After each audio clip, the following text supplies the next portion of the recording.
मैं हमेशा हमारे पास्टर जी के लिए एक बात हमेशा बोलते आया हूं और मैं जानता हूं, मैं जब भी यहाँ आया हूं मैंने ये बात हमेशा कही है, मैं आज भी कहता हूं। वो आपको अपने प्रचार से भी ज्यादा अपने जीवन से आपको सिखा सकते हैं।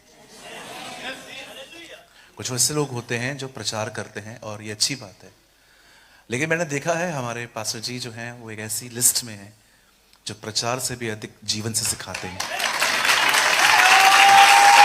प्रभु को महिमा मिले। सो मैं आपको कभी भी मैं ये बात बड़ी दृढ़ता से कहता हूं, किसी कारण ये चर्च मत छोड़ना, किसी कारण ये चर्च मत छोड़ना। अगर इस कलीसिया के अंदर आपको किसी भाई या बहन का स्वभाव अच्छा न लगे या कोई चीज आपको पसंद ना आए, अवॉइड करना, लेकिन बने रहना। आप जानते हैं कलीसिया एक ऐसी जगह है जिसका महत्व बहुत से लोगों ने नहीं जाना। मैं कहां भी रहूं, लेकिन मैं अपनी कलीसिया का महत्व पहचानता हूं। आज से बहुत साल पहले हमारी बाइबल कहती है, नूह के समय में सारे जानवर और इंसान एक बोट में थे। आप जानते हैं जब बोट पानी में थी तो बाइबल कहती है वो बोट 150 दिन ऊपर थी, 150 days, एग्जैक्टली 5 months। आप जानते हैं जब जानवरों को टॉयलेट आता होगा तो वो कहां करते होंगे?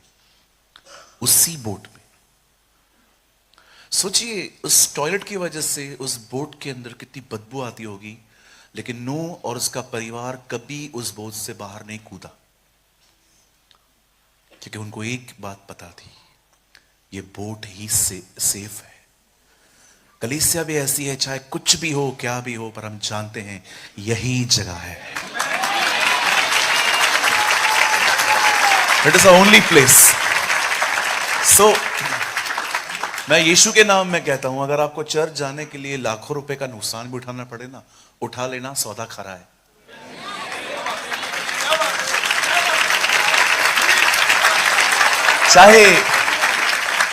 चाहे कुछ भी हो क्या भी हो, डोंट मिस संडे चर्च। हमेशा अपनी कलीसिया में रहें। किसी से शिकायत हो अवॉइड करिए, दुआ करिए। प्रभु ने कहा सताने वालों के लिए प्रार्थना करो और धन्यवाद दो ऐसे लोगों का, क्योंकि कोई सताने वाला होगा ही नहीं तो प्रार्थना किसके लिए करोगे? सो जो भी सताएं उनको धन्यवाद दो कि आप प्रभु का एक वचन फॉलो करने में मेरी मदद कर रहे हो। थैंक यू, है ना? आइए अपने पास वाले से कहिए, हमें खुदा के घर में बने रहना। यस।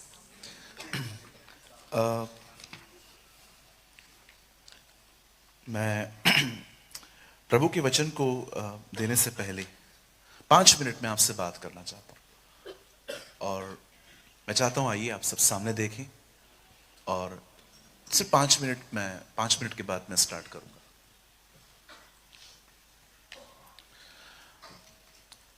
जब आप और मैं, जब हम पुराना नियम पढ़ते हैं, when we read Old Testament, जब हम पुराने ऐदनामे को खोलते हैं तो वहां पर एक किताब है जिसका नाम है लेवी व्यवस्था। एक्चुअली इस किताब का नाम लेवियों की व्यवस्था है। इस किताब के अंदर आपको बहुत सारे बलिदान मिलेंगे, होम बलि, मेल बलि, अन्न बलि, धन्यवाद बलि, बलिदानों का जिक्र है। पर क्या आपने एक बात चेक की? सारे बलिदान खुदा के सामने मारकर लेके जाया जा सकता था। आप कभी नहीं पढ़ोगे कि खुदा ने कहा कि कोई जानवर लो और उसको मेरे सामने जिंदा लेकर आओ। सबको मारना पड़ता था। पुराने नियम का हर बलिदान मरा हुआ है, अ डेड सैक्रिफाइस।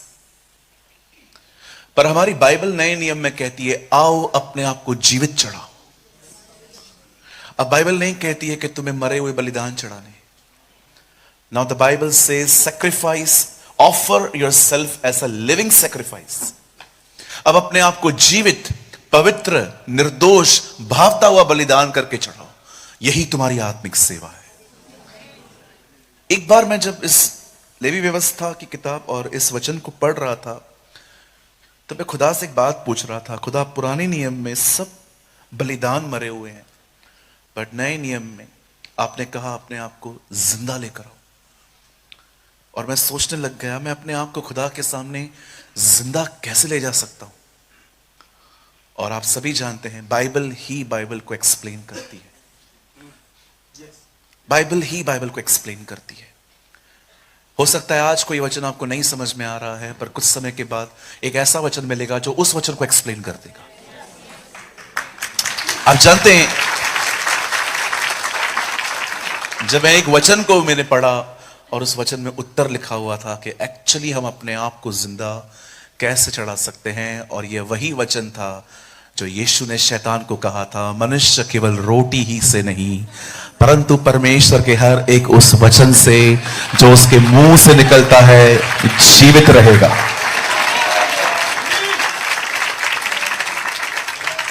ये बहुत जरूरी है कि हम अपने आप को खुदा के सामने जीवित ले जाएं, और ये तब होता है जब हम हर दिन उसे सुनते हैं। और परमेश्वर के बात करने के बहुत तरीके हैं। एक तरीका है बाइबल, दूसरा तरीका है आपके पास सलीम खान जी परमेश्वर का दास भी कह सकता था, लेकिन मैंने आदर के साथ कहा। और एक तीसरा भी प्रभु के साथ प्रभु आपसे बात कर सकते हैं कि जब आप सो जाओ तो वो आपके सपनों में आके आपसे बात कर सकता है। He talks in dreams, in visions, वो सपनों में, दर्शनों में बात करता है। अगर आप में से किसी को भी शिकायत है प्रभु मुझसे बात नहीं करते, तो मैं आज आपके सामने एक उत्तर लाया हूं, आप डाइवर्ट हैं। डाइवर्ट समझते हैं? उत्तर प्रदेश में इन दिनों में एक प्लेस है जिसका नाम है कानपुर। वहां पर बहुत जोर शोर से मेट्रो का काम चल रहा है, इतना जोर शोर से कि आप कभी सोच भी नहीं सकते। 5 मिनट का अगर रास्ता होगा तो आपको 20 मिनट लग जाएंगे, क्योंकि सारे रूट्स डाइवर्ट हैं। अगर आपको बाजू वाले घर में जाना है तो आपको उस गली से जाना पड़ेगा। क्यों? क्योंकि यहां पर काम हो रहा है। और जो मोड़ होता है ना जिसको वो लोग कर रहे हैं, वहां पर लिखा रहता है डाइवर्ट, वहां से डाइवर्ट हो जाइए। खुदा सबसे बात करता है। हमारी बाइबल कहती है उत्पत्ति की किताब में, पहले दिन उसने रोशनी बनाई, दूसरे दिन उसने पानी का एक हिस्सा ऊपर भेजा, तीसरे दिन उसने अर्थ बनाई, चौथे दिन उसने ज्योतियां बनाई। उसके बाद उसने 3 जगहों के जानवर बनाए, पानी में और आसमान में उड़ने वाले और पृथ्वी पर चलने वाले। और बाइबल कहती है हर दिन वो कुछ बोलता गया और बनता गया। बाइबल का पहला चैप्टर कहता है खुदा हर दिन बोलता है, एवरी डे। हमें क्यों नहीं सुनाई देता? क्योंकि हम डाइवर्ट हैं। डाइवर्ट होना समझते? आप सुबह उठे, आप प्रेयर कर रहे थे, आप बाइबल पढ़ रहे थे, अचानक घर के किसी पर्सन ने आपको कुछ बुरा भला कह दिया और अब सब वचन धुल गया। अब आपके अंदर वही बातें हैं, इसने ऐसा कैसे बोला। इसे कहते हैं डाइवर्ट हो जाना। कुछ लोग मोबाइल में डाइवर्ट हैं इन दिनों में, वे तो बाथरूम में भी फोन ले जाते हैं। फिर परमेश्वर का वचन वहां भी आता है, हे एहलिया तेरा यहां क्या काम।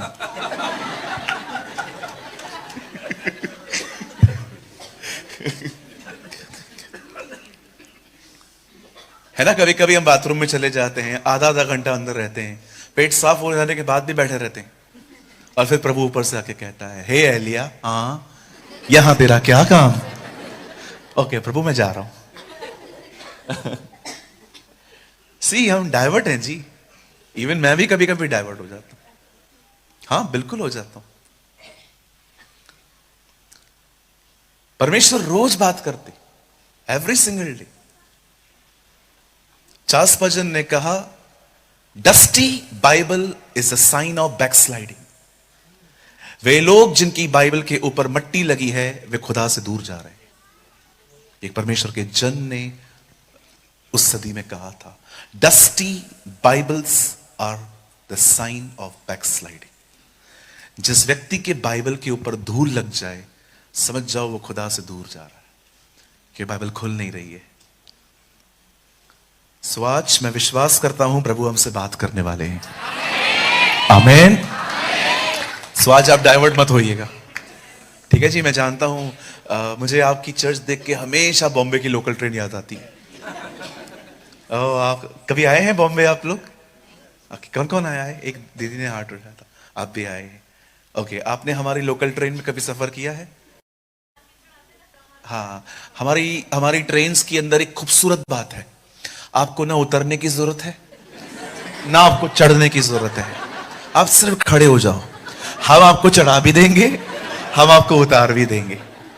हमारी एक ट्रेन के अंदर 100-125 लोगों के बैठने की जगह होती है, लेकिन हमारी ट्रेन में एक डब्बे में कम से कम 1500 लोग चढ़ते।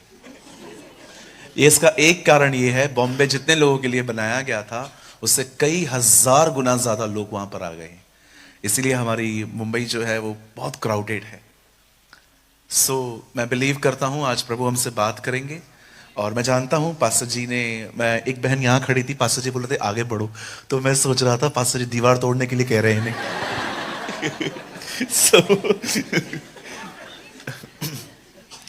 लेकिन प्रभु आने वाले दिनों में तो आपको और भी बढ़ाने वाला है ना?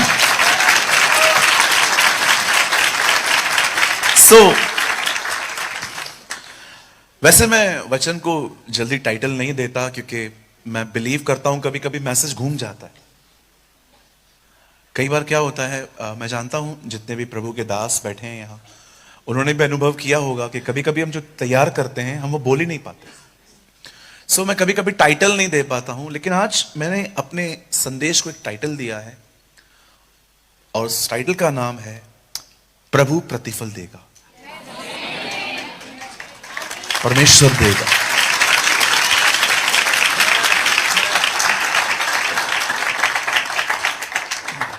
क्या आप सब तैयार हैं? ओके, 11:20 हो रहे हैं।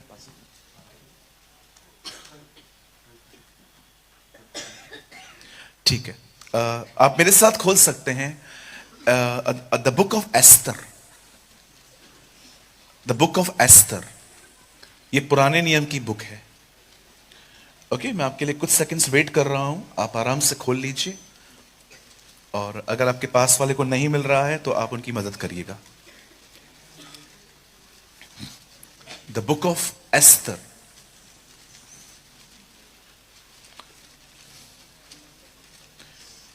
नेहमिया के बाद आती है।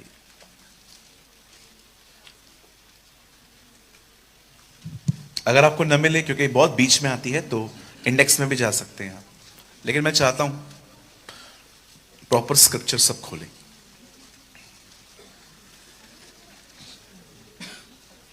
द बुक ऑफ एस्तर, और हम सब खोलेंगे 6 अध्याय, चैप्टर 6।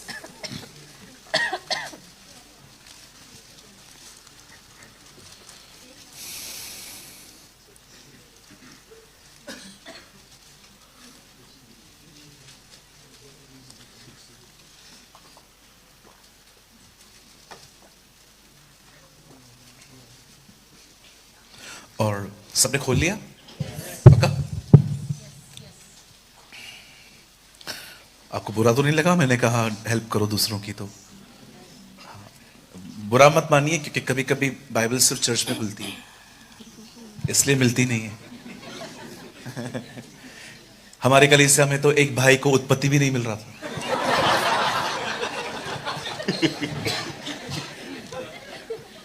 मैंने उसने कहा तू मीटिंग के बाद मुझसे दुआ करवा के जा।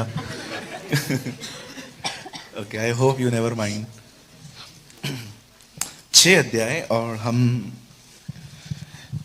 सिर्फ पहली आयत पढ़ेंगे, सिर्फ एक ही आयत।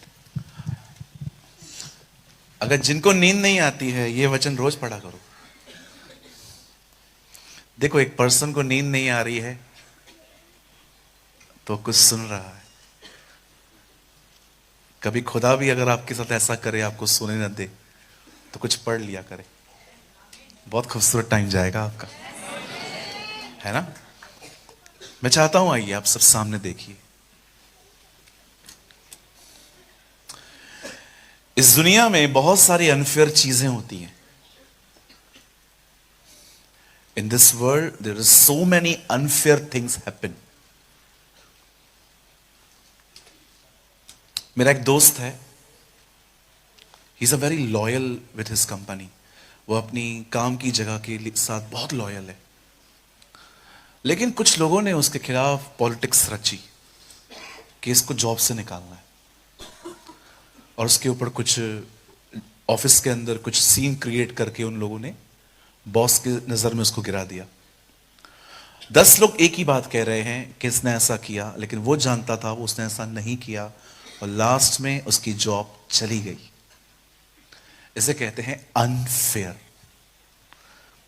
इस दुनिया में ऐसी बहुत सारी ऐसी चीजें होती हैं जिसमें आपका कोई दोष नहीं है, बट आपके साथ हुआ।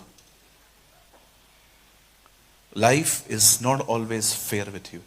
जिंदगी हमेशा आपके साथ वैसी नहीं होती जैसे आप सोचते हैं, लेकिन ये दुनिया की बात है। मैं आपको बताना चाहता हूं, स्वर्ग में एक है जो ऊपर से सब देख रहा है, और एक दिन वो आपको न्याय दिलाएगा। Is wonderful.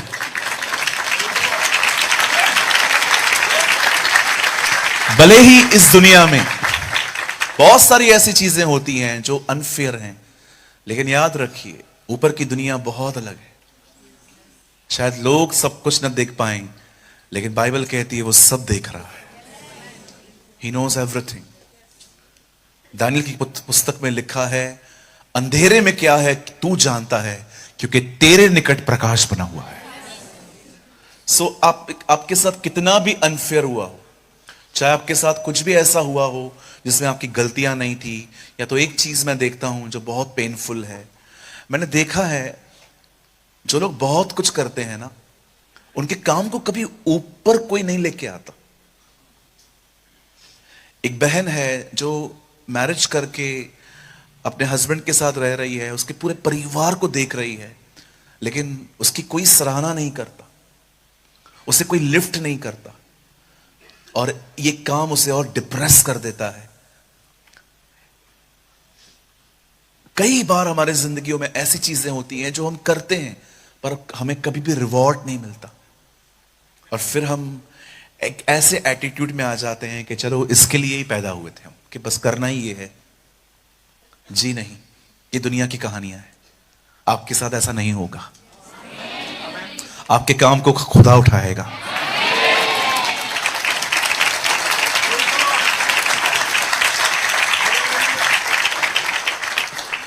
मेरी बाइबल कहती है एक दिन था जब शरेश राजा ने अपने 127 प्रांतों में एक भोजन, एक बहुत बड़ी पार्टी अनाउंस की। मैं आपको बताना चाहता हूं, एस्तर एक ऐसी किताब है जिसमें खुदा का नाम नहीं है। आपको कहां पर भी परमेश्वर, प्रभु, यहोवा, पवित्र आत्मा, यीशु ये वर्ड्स नहीं मिलेंगे। प्रभु की एक दासी जॉइस मेयर, जब उसके चर्च के अंदर लोग आके कहते हैं प्रभु काम क्यों नहीं करते, तो उनको हमेशा कहती है एस्तर पढ़ो। तुम्हें वहां पर भी दिखेगा कि खुदा कुछ नहीं कर रहा, लेकिन वही कर रहा है, वही कर रहा है। अगर आपको ऐसा लगता है कि परमेश्वर इन दिनों में कुछ नहीं कर रहा, तो मैं आपको सेम बात कहूंगा उस बहन की। आप एस्तर की किताब पढ़िए, जहां पर परमेश्वर का नाम नहीं है, पर सारे कामों से भरी हुई है उसकी। वो हर अध्याय में कुछ कर रहा है। कई बार प्रभु को आदत है पर्दे के पीछे काम करने की, वो कर्टन के पीछे काम करता है। इसलिए यीशु की मौत ने पर्दा फाड़ा ताकि हम देख सकें कि पर्दे के पीछे क्या हो रहा है।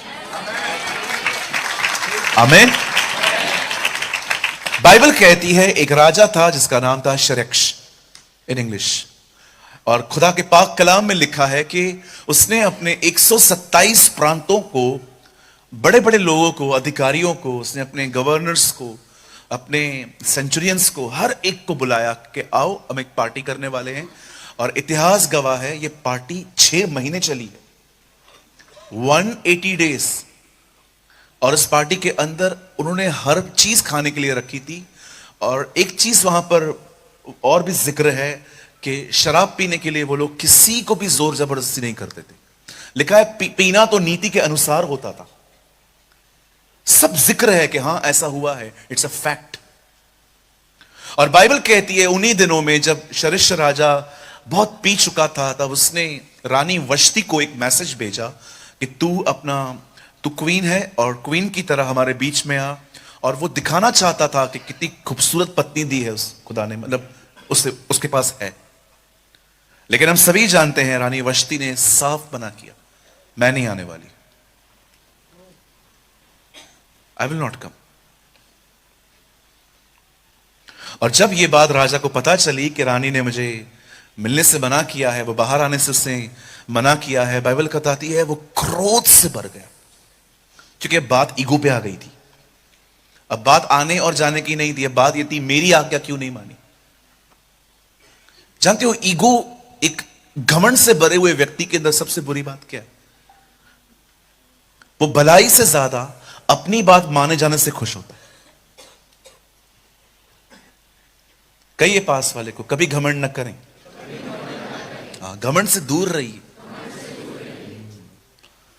हमारी बाइबल कहती है खुदा को चढ़ी हुई आंखें भी पसंद नहीं, चढ़ी हुई आंखें। एक परमेश्वर के दास ने सीढ़ियां बनाई, सीढ़ी। अभी आप YouTube देख रहे हैं ना, पहले YouTube इतना नहीं होता था फेमस, पहले सीडीज चलती थी। आपके घर पे कोई पुराने डीवीडी प्लेयर्स पड़े? अभी तो कोई यूज ही नहीं करता, लेकिन पहले डीवीडी प्लेयर्स आते थे, सीडी डालते थे हम लोग। मुझे आज भी याद है, हम बाजार से ले आते थे। एक परमेश्वर के दास ने एक सीडी बनाई, उसका नाम रखा प्रभु तुम्हें पवित्र करेगा। एक ही दिन में वो सारी सीढ़ियां बिक गई। सेकेंड वीक में उन्होंने एक और सीडी बनाई, उसका नाम लिखा आओ हम प्रभु की आराधना करें, वो भी सीडी बिक गई। तीसरे हफ्ते में उन्होंने एक सीडी बनाई जिसका उन्होंने नाम रखा घमंड न करो, एक भी नहीं बिकी। क्योंकि जो लोग वहां से गुजर रहे थे सब लोग उसको टाइटल को देख रहे थे, घमंड मत करो। घमंड तो मुझ में है ही नहीं, मैं लूं क्यों, चलो। घमंड कभी आपको महसूस नहीं होने देगा कि आप घमंडी हो। वो कभी आपको महसूस ही नहीं होने देगा कि आप गलत हो। घमंडी व्यक्ति हमेशा अपनी नजर में ऊंचा, हर एक को नीचा रखता है। एक सुंदर स्वरदूत को घमंड ने श्रापित शैतान बना दिया, जो नाश होने के लिए रखा गया है। बस डोंट प्राइड। इवन आपको आपके बाइबल के ज्ञान पे भी घमंड नहीं होना चाहिए कि मुझे दूसरों से बेहतर पता है। मैं लास्ट टाइम आया था, मैंने आपको बताया था, मैंने रिसेंटली एक आदमी के साथ डील की थी। एक बंदा था जो मेरी मीटिंग में बैठा हुआ था, मैं बाहर था कहीं पर, तो वो जैसे मैं स्टार्ट करता था बोलना, वो चला जाता था और एकदम आगे बैठता था। मतलब सारे लोग देख रहे हैं कि मीटिंग के बीच में कैसे जा रहा है। और एक बार नहीं, उसने ऐसा 3 बार किया। अब एक्चुअली ये पर्सनल थिंग है, मुझे इतना ध्यान नहीं देना चाहिए, लेकिन पता नहीं क्यों मैंने उससे पूछा। मैंने कहा भाई साहब आपको कुछ तकलीफ है? जैसे मैं आता हूं आप चले जाते हो। तकलीफ नहीं है, मुझे सब पता है, आई नो एवरीथिंग, मेरे को सब पता है। ऐसे चुटकियां मार के बात करते, ये अजकल से कुछ पूछो, यर्मिया से कुछ पूछो, प्रकाशित वाक्य से पूछो, मैं तुमको बता दूंगा। मैंने प्रभु से कहा प्रभु मैं आज इसे नहीं छोड़ूंगा, मैं बाद में पश्चाताप कर लूंगा, लेकिन आज वैसे नहीं छोड़ूंगा।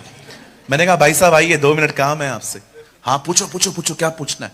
मैंने कहा मैं यर्मिया यशाया इन किताबों से नहीं, मैं सुसमाचारों से पूछ सकता हूं। अरे सुसमाचार तो मैं ऐसे ही पढ़ चुका हूं।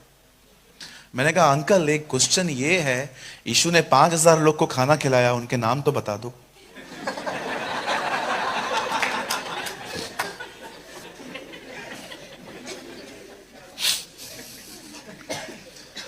ये कैसा सवाल है? मैंने कहा आपने कहा कुछ भी पूछो, तो मैं कुछ भी पूछ रहा हूं। नहीं ऐसा थोड़ी होता है। मैंने कहा चलो लेट्स बार्गिन, थोड़ा आसान पूछता हूं, आप पूछो। मैंने कहा वो जो मछली खिलाई उसका नाम बता। आइए अपने हाथ को उठाइए, मेरी तरफ देखिए, कहिए मैं बहुत कुछ जानता हूं, सब नहीं जानता। ठीक है। आप जानते हैं पास्टर क्यों मिलता है? ताकि उसकी अधीनता में रह के सीखा जा सके। और आपको तो प्रभु ने ऑलरेडी एक अच्छा दास दिया है।